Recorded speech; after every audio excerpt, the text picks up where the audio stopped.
si Lord na nga lang nagpapasaya sa atin eh. Tao ba? Si Lord na nga lang nagpapagaan. Si Lord na nga lang po ang maaasahan natin sa buhay. Dapat, pagdating sa Lord, dapat palagi tayong masaya. Amen? Pagdating sa Lord, dapat palagi tayong masigla. Palagi tayong mapayapa. Palagi tayong, yung alam mo yung binibigay mo sa Panginoon, yung pinaka-the best. Kasi nga, gusto natin i-prove sa Lord na, Lord, sa iyo lang po ako masaya. Sa iyo lang po ako mapayapa. Sa iyo lang po ako umasa. Amen? Palapakan nga po muna natin ng Diyos na buhay. Amen. So, sa to, no, tayo po ay dadako po sa pangako ng Panginoon. Sa kanta pa lang po, makita po natin na sa word pa lang na sa iyo lang po umaasa, Panginoon, sa iyo lang po lumalapit. Amen. Na tunay po na dapat mangyari maganap. Amen. Sa ating buhay dahil yung mga pangako ng Lord, ay yan lang po yung totoong nagaganap at nangyayari. Tao ba? Kasi marami sa atin nangangako, marami po tayong mga bagay na inaasahan, pero hindi nangyayari, hindi nagaganap. Pero pagdating sa Panginoon, siya, ang pangako ng Panginoon ay maranasan po natin sa ating mga buhay. Gaya po, nung pagkatao po ni Tatay Basyo, ni Tatay June, maniniwala ka lang. Amen. Amen. So, magmuna tayo pumunta po sa pangako ng Lord.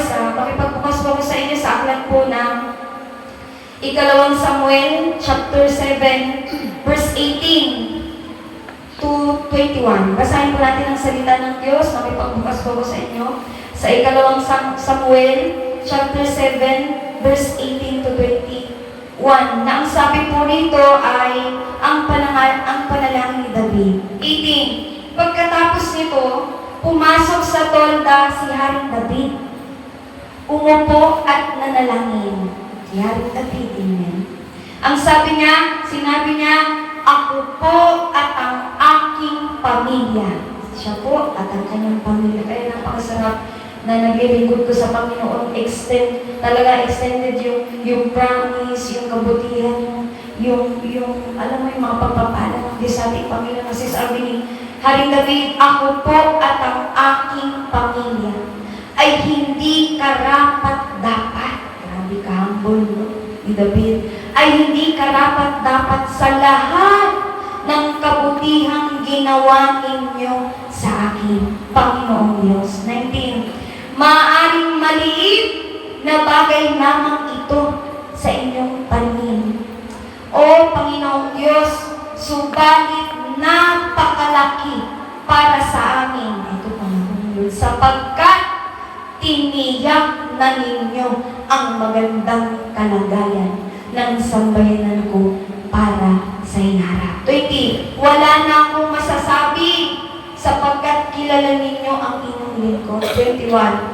Ayon sa inyong pangako, niloob ninyong maging dakila ang inyong lingkod. Palakpakan po natin ang pagbabasa ng salita ng Diyos Church na narinig po natin na alam mo po ba na habang binabasa ko to, naiiyak ako.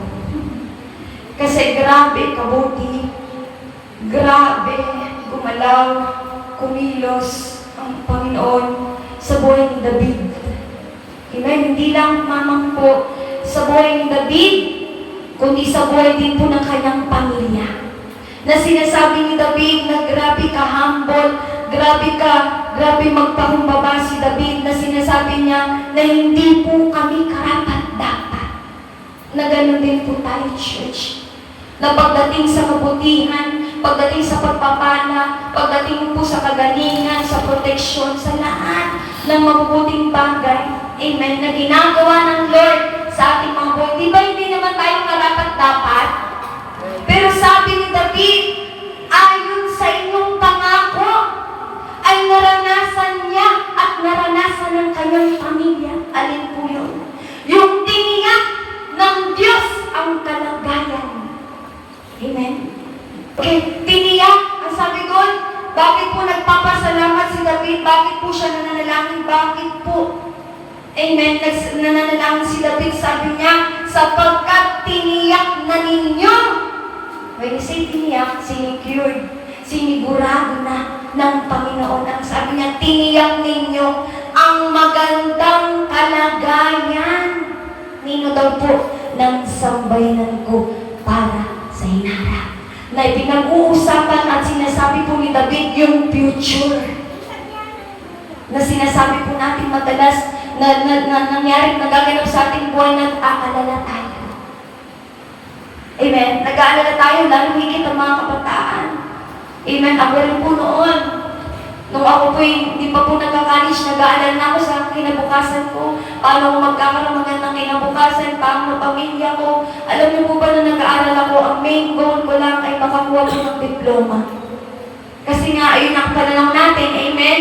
Sabi natin, pag nakagraduate tayo, nakakuha ng magandang diploma, makakuha tayo ng magandang trabaho. Amen? Pag nakakuha tayo ng magandang trabaho, magkakaroon tayo ng magandang kita. Amen? Magkakaroon tayo ng malaking sweldo, mabibili natin ang bahay, ang lupa. Pero church, makita po natin, si David, naglingkod lang. Pero tiniyak ng Panginoon ang magandang kalagayan ng kanyang pamilya. Amen. Na nakita ko po, maging sa aking buhay, alam niyo po, nagpapasalamat ako, Lord, bakit namamagay yung aking mata. At hanggang ngayon, naiiyak po ko sa Lord. Kahapon po ay birthday ko. Bayan, arawan ko. Na alam niyo po ba, pag-agising ko pa lang, naiyak na ako. Kasi, alam niyo, sabi ng 1 Corinthians 1, verse 31, ang sino man daw pong nais magmalaki, ang ipagmalaki niya yung ginawa ng Panginoon sa kanya. At church, believe me, maniwala kayo sa akin. 100% sinecure ng Lord ang future ko. Church, 100% tiniyak na ng Panginoon ang magandang kalagayan ko na kagahapon pa lang ni Papa Lord, thank you. Hindi po ako masaya na hindi ako nagpapasalamat sa Lord dahil sa mga material na bagay. Nagpapasalamat ako sa Lord dahil patuloy pa rin po akong nakakapaglingkod sa Kanya. Amen.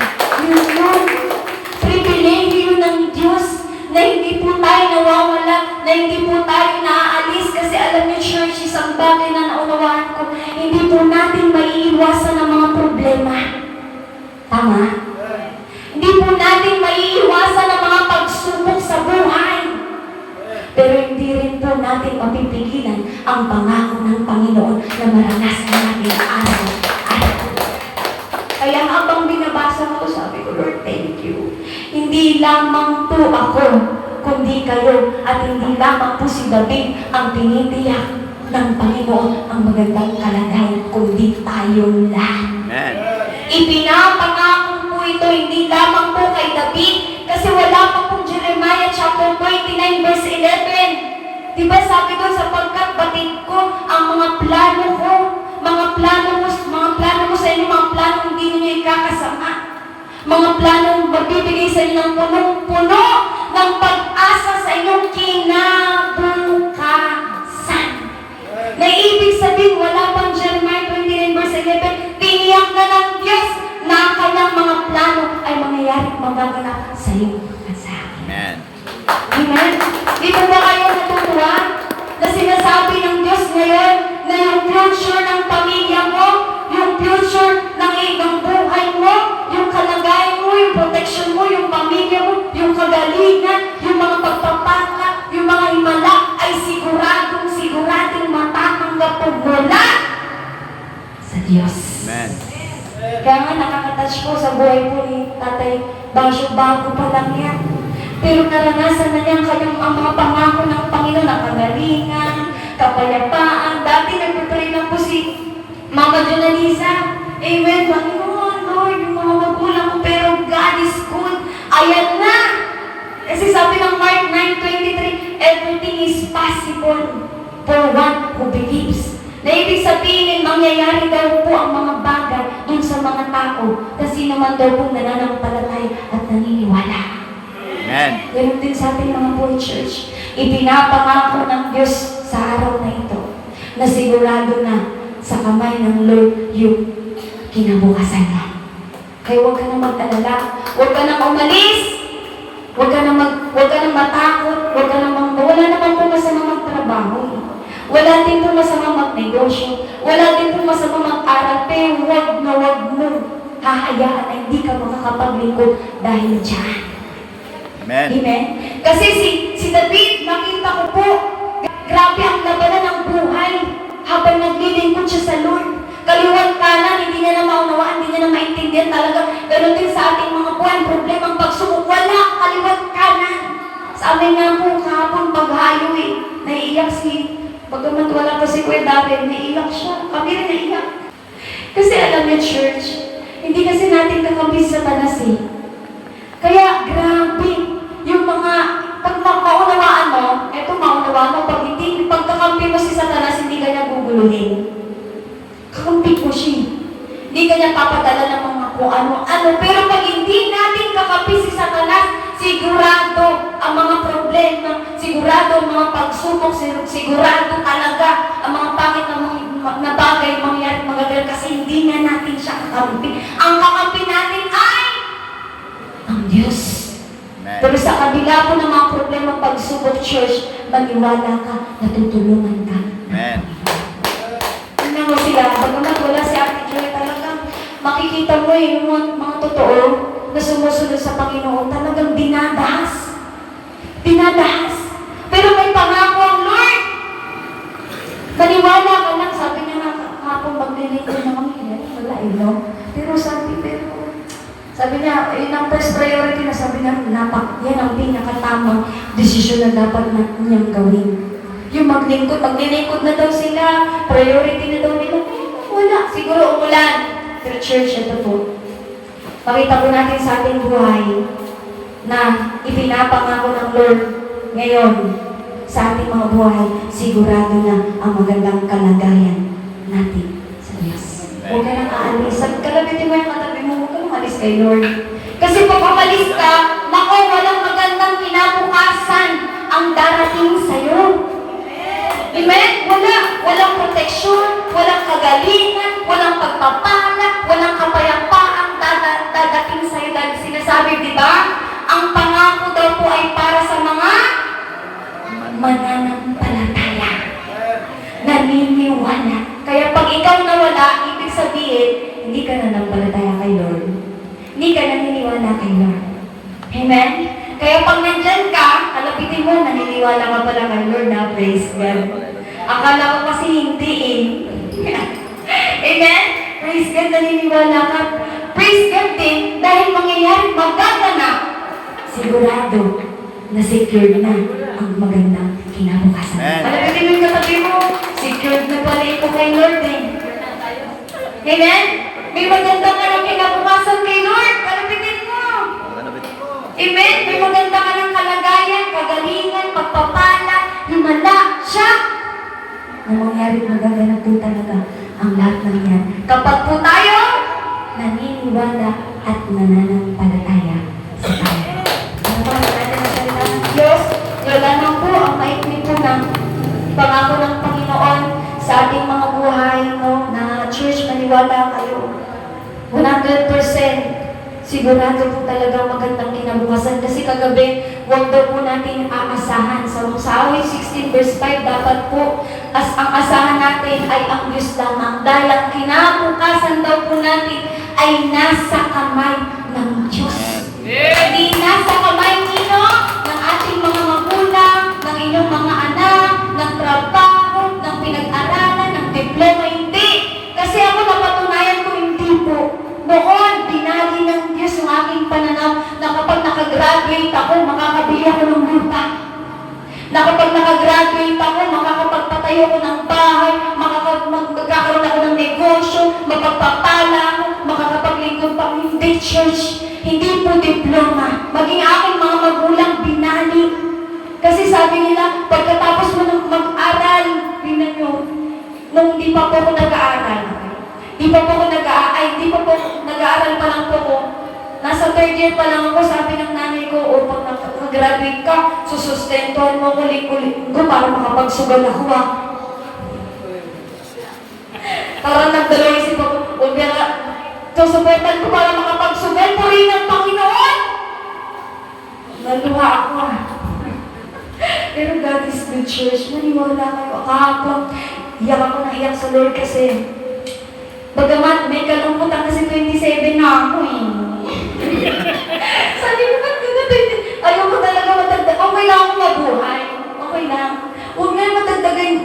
Imposible naman mabuhay ka lang pero hindi nadadagdagan yung edad, no? Sabi ko, ayoko na.